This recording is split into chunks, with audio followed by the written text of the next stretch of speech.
đâm thùng cả chân tay, thân thể của tôi đã nát bấy, đêm đưa từng đổ sương khô.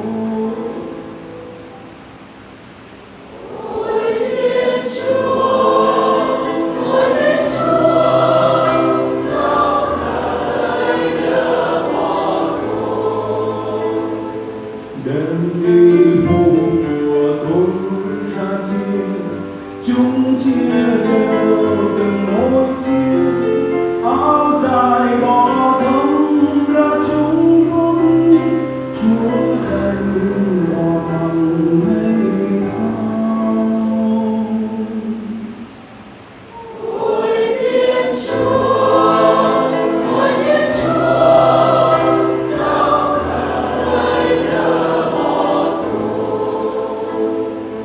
Nơi công hội và trong chư dân, tôi xin cùng